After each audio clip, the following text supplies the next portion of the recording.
Did you always have the left and right, or did you have to work No, hard? I didn't. Big time, I didn't. I suppose I was very left-footed. You'd hear the call of watch his left probably and stuff in under Really? 14 and 16 games and stuff. So I suppose that's probably something in itself that makes you want to say, right, I'm going to prove these fellas wrong. And well, it's fairly simple. Like you need to have both legs. You won't survive. Yeah, no. you won't survive exactly. No. Like yeah. So that's important. But like, I mean, you know, that's it. And would Morris talk to you about kicking technique, or you know, or how would he kind of manage the coaching? Yeah, he side would. of I things? suppose Morris is excellent. Like at he kind of knows when he needs to say something to you and when he needs to kind of leave you alone. So yeah, Morris always talks about the black spot. So it's just going over the bar isn't good enough for Morris. A lot of the time it's black spot. So. The GAA Hour is sponsored by Paddy Power. For exclusive content from their GAA ambassadors and other high-profile contributors, check out news.paddypower.com. So we're here at the launch of Avonmore Protein Blueberry Milk, and I finally tracked down David Clifford. David, how's it going? Yeah, all good. Yeah, all good. I remember trying to get you over text message there, and I was politely declined. So I have to get to a media day like this to finally track you down. Yeah, that's it. I suppose trying to, like you said, keep a low profile and keep focused, I suppose. Yeah, but do you think that's important to keep a low profile, because you are such a huge name already, even just after 1 year? Well, I suppose it is. I suppose you don't want to be getting too sidetracked, but I suppose the odd, I suppose there's no harm giving the odd bit of insight. I suppose that's all fans are looking for, is a bit of insight. So it's nice to so you're going to give us plenty of insight here, basically. Maybe not in the Kerry camp, but how would you, when you look back on last year, David? Like, I mean, it must be weird looking back on it, because it was a poor year for Kerry, but it was a brilliant year for you. Do you know, like do you feel a little bit selfish when you might look back on it, thinking, geez, that was a lovely debut year? Yeah, I know what you mean. Yeah, it's hard to try and look for, I suppose, self. It's not praise, I suppose, but you know what I mean. Trying to look back on it individually when things didn't go as well as we would have liked with Kerry, but I suppose it was a good year for myself. Just a good way to start, I suppose, and things went well, so I was delighted with it. Yeah, because I saw you were quoted as saying that you were delighted Eamon stuck with you during the league. You weren't happy with your league form. Well, yeah, like I suppose I was probably quiet in a lot of games, and just like there was a bit of getting used to the physicality and things of it and stuff. So I was lucky enough Eamon did stay I suppose loyal to me for the first round of the championship, and I think, you know, the league had stood to me then big time at that stage. So yeah, was there a lot of pressure on you coming into last year, your first year? Because I don't remember, outside of Joe Canning in the hurling, someone coming out of minor with such a reputation. I don't think there was pressure. I think there was so many, like, I suppose, senior experienced players that like if you had said the pressure was on anyone, it might have, do you know what I mean? It might have been them, because like it was my first year. I suppose I had a bit of not even a free rein, but you know what I mean. Whatever I did was going to be probably kind of bonus territory. So it was just a massive help to the experienced players that were around in the camp at the time, and Eamon and the lads, I suppose, were just such a big help to me that it was. I suppose the transition went as well as it could have, you know. Yeah. Did you find a step up, or you know, what were the differences? I did, I suppose. Yeah, the physicality was a massive thing, you know. Because you're a huge minor, right? You're still a pretty big senior as well, but the size advantage wouldn't be the same. Yeah, exactly. I suppose it's just you don't have as much time on the ball. I suppose you can't go into the tackle and come out of the tackle as easy, I suppose. So it's just trying to, I suppose, just make them small little changes to your game, I suppose, to try and, I suppose, limit the amount of contact you're going into, and just when you are getting a hit, just trying to be able to take it and keep going, you know.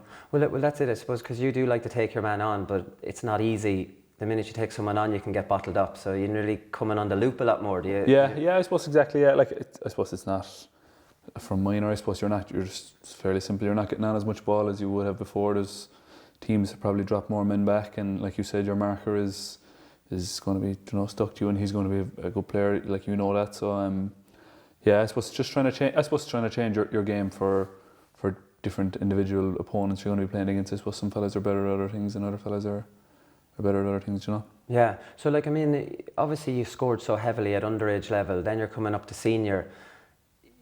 I find, like, I mean, even from watching you, you're throwing the ball around. You're playing your way into the game rather than maybe trying to shoot the lights out. Is that right? Is that fair? Like, I suppose, yeah. I suppose I wouldn't say even a philosophy, but just the way of thinking, I suppose, our forwards at Kerry is just to try and throw the ball around, and the man in the right position will get the scores. Like, I suppose every fella is well able to take a score, so it doesn't really matter. No one is looking at who's getting the scores once we're getting them as a team, you know. Yeah, I saw in the league final against Mayo, there was 3 of you inside, and then there was a huge gap to, you know, the rest of the lads back defending. And I remember Tommy Griffin came in, and I think he put you out as that man standing on the 40 as the link man. You know, that's probably important. I think the James O'Donoghue play it then the other night. Without that link man, we talk about this on the podcast all the time, there's too much of a gap, so you end up having to run everything instead of being able to kick it. Yeah, it's true. Yeah, it's true. Big time. Yeah, you need I suppose a man at 11 running the line, I suppose, and it's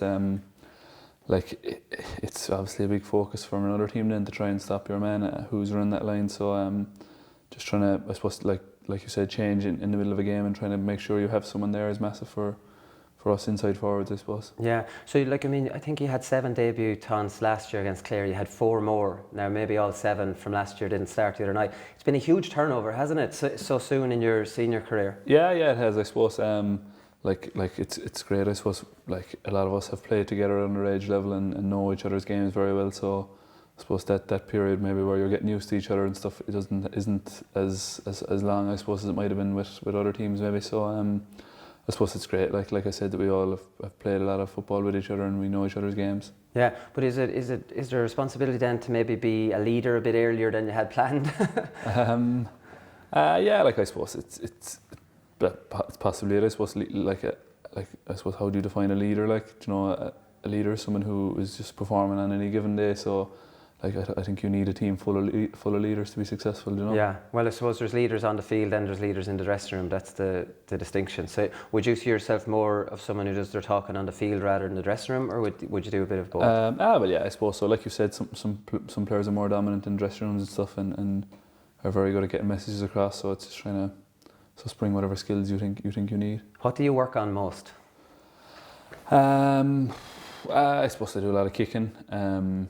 Kicking for scores, or just yeah, in general? a lot of kicking for scores, a lot of just ball striking. I suppose one thing, if it's going to let me down, is probably just not getting a good strike and a shot, maybe, or rushing a shot or something. So just trying to, I suppose something I really worked on this year is just trying to, like, if you can imagine, kind of slow down in that 1 or 2 seconds and just make sure your strike. I think it's funny enough, it was actually Barry John Keane who was played corner forward with Kerry for about the last 8 or 10 years. He just said it to me a few times that, like, you know, you're trying to nearly kick the paint off the ball rather than just I suppose concentrating on your strike and then where it's going will probably look after itself, you know. So it's just a big thing I work on is just trying to get consistent ball striking, I suppose. Yeah, it's interesting that Paul Flynn was on the show recently and he said that was a big thing that improved his game, in that he was told to stop trying to run at 100%. He'd slow down to 70 to kick, and he said it improved his kick and knowing. I was up training recently and I was thinking, geez, I must try this. It's actually not, you're trying to get away from someone and then you're trying to thinking of slowing down. It's not, it takes practice, I'm sure. Yeah, I suppose it does. Yeah, it's true. Like it's easy to work on something probably, maybe if you're going kicking on your own, and then it's a different story to try and bring it into a game. Yeah. So try and actually bring it into the game probably is the toughest thing. But yeah, like it is tough, I suppose. Yeah. So that's it. Slow down. You love a dummy bounce. Yeah. That's your signature. Do you know what else you love? You love running toward. Now maybe you can tell me I'm wrong on this. You love running towards somebody for a hand pass and then doubling back and looking for the hand pass over the top.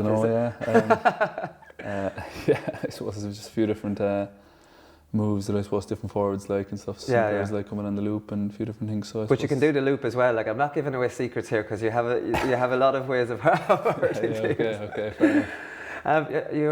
You're on record for saying that Gooch was your idol and Jamie Clark was your idol, and I can see that in your game completely, because it's not just like, while you score heavily, like there's a creativity to both of their games that I can see in your game as well. Yeah, like I suppose it was obviously Gooch is probably the best forward to ever play the game, so if you didn't look up to him, there's probably something wrong. But I suppose just I suppose how natural both players are, do you know what I mean? Just so easy to watch, and everything just always seems to come so easy to them. So I suppose that was the reason probably why I would have looked up to them, you know, style-wise. Yeah, and like, I mean, would that be a big part of your game, making sure that you can see a pass? You know, like, I mean, Gooch ended up going out to centre half forward, and it was very obvious in his game then, even though it was always there, that he was well respected amongst his teammates for being able to create scores as well as take them. Yeah, like I suppose that's something that you definitely need to have in your locker as a forward, definitely, yeah.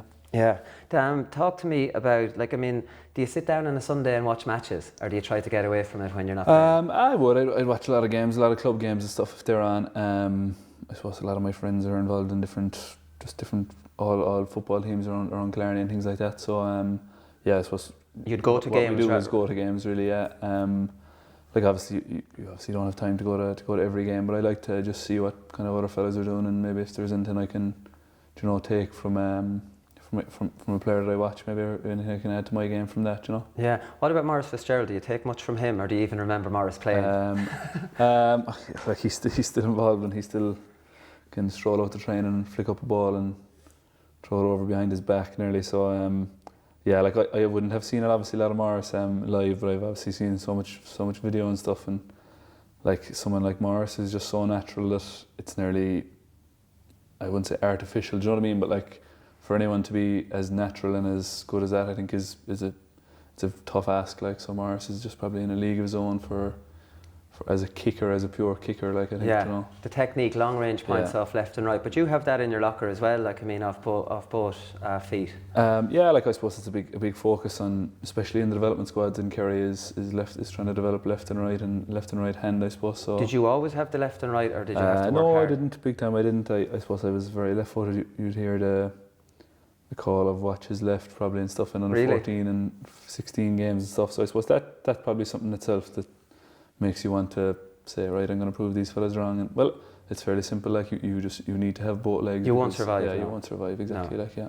So that's important. But like, I mean, that's it. And would Maurice talk to you about kicking technique, or or how would he kind of manage the coaching? Yeah, he would. I suppose Maurice is excellent. Like he kind of knows when he needs to say something to you and when he needs to kind of leave you alone. So yeah, Maurice always talks about the black spot. So it's just going over the bar isn't good enough for Maurice. A lot of the time it's black spot. So sneaking over isn't good enough. Stevie McDonald tells us on the podcast, you might not remember him playing either. Well, you would probably. I would, yeah. He says pretend somebody's standing on the crossbar and pass it to them.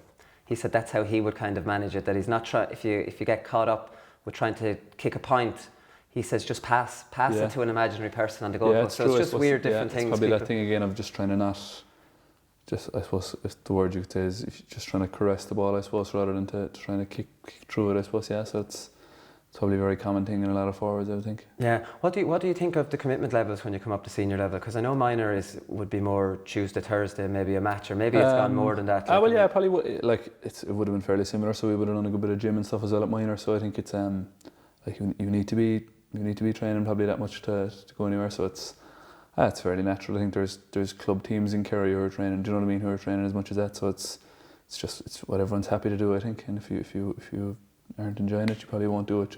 Yeah. Paul Geaney said recently, I won't keep you much longer. He said that when he was growing up, and I was laughing at this, that Kerry were winning All Irelands every couple of years. So he said that by the time I'm finished, I should have at least 5 All Irelands. So how many All Irelands will make you happy? I don't know.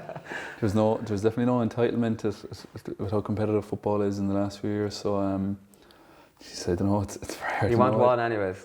That's for sure. Yeah. There's no doubt. Come here, Kieran Donaghy. He was telling me you're a good singer. I don't know about that. Yeah, I can't exactly take credit for that. No. What's your party piece on the bus then?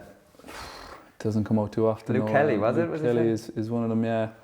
Luke Kelly, the night visiting song is probably probably my only one that I don't make a bit of a hames of. So it's Vic of balls of. Yeah. Listen, hopefully we'll hear it after some All Ireland win or something like that. Come here, David. Thanks very much.